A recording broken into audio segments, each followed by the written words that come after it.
Cycle రావాలి.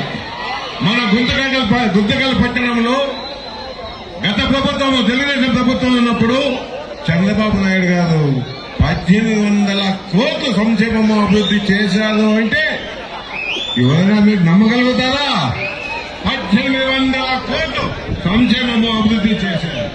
అలాంటి వ్యక్తిని మనం పోగొట్టుకొని ఈ రోజు సంక్షేమాలు గాని అభివృద్ధి గాని పూర్తిగా నిలబడి ఇబ్బందులు పాలవుతా ఉన్నాం.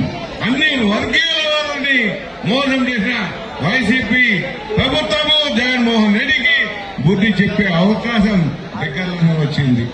అయ్యా, నేను ఇలా ఎమ్మెల్యేకి కానీ ఇక వైసీపీ నాయకులకు కానీ ఒకటి అడుగుతా ఉన్నా. ఏదైతే రైతులకి నీరు కావాలి, 13 చెరువులకి నీరు నింపాలి అని తెలుగుదేశం ప్రభుత్వం ఉన్నప్పుడు గొంతెత్తి అట్టిన నాయకులు చంద్రబాబు నాయుడు గారు శాంక్షన్ చేస్తే అది టెండర్ కూడా వేసి 42 కోట్ల వరకు ఈ రోజు వరకు కూడా చేయకోకుండా వెనక్కి నిలబడాలంటే మీ చిత్తశుద్ధి తెలుస్తామని ప్రజలకి. రైతుల్ని దగా చేశారు, నీళ్లు ఇస్తామని మోసం చేశారు. ఎక్కడిచ్చారు నీళ్లు? అదే గుర్తించారు. 12 నెలలు ఎండిపోతే తెలుగుదేశం ప్రభుత్వంలో నీటిని నింపిన ఘనత ఒక తెలుగుదేశం ప్రభుత్వానికి దక్కింది.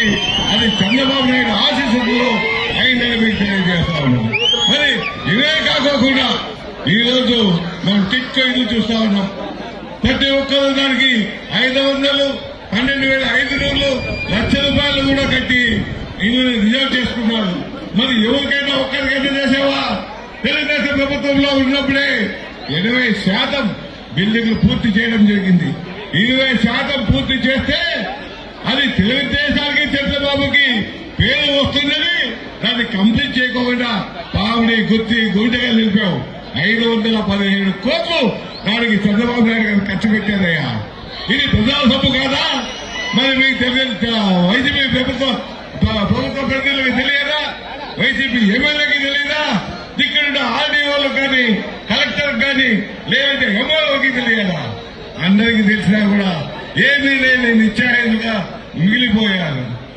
ఎంత ఈ మనకి జగన్మోహన్ రెడ్డి ఉన్నంత వరకు మన రాష్ట్రం అభివృద్ధి జరగదు, మనం కూడా ముందుకు పోయే అవకాశం లేకుండా పోతుంది. కనుక రాబోయే దినాల్లో మీరందరూ ఖచ్చితంగా ఈ దోపిడీ రాజ్యాన్ని, ఇసుక దోపిడీ, మట్టి దోపిడీ, లిక్కర్ దోపిడీ, ఈ రాజ్యాన్ని పోగొట్టి సుస్థిరమైనటువంటి చంద్రబాబు నాయుడు నాయకత్వంలో గల రాజ్యాన్ని మనం ముందు ఆచరించాలని కోరుకుంటూ మరి ఈ కార్యక్రమానికి వేలాది మంది కార్యకర్తలు, సూర్యబ్లాసులు ప్రతి ఒక్కరు పాల్గొని ముందుకు వచ్చి ఈ కార్యక్రమాన్ని జయప్రదం చేశామని ప్రతి ఒక్కరికి పేరు పేరున ధన్యవాదాలు తెలుపుకుంటూ సెలవు తీసుకుంటున్నాం.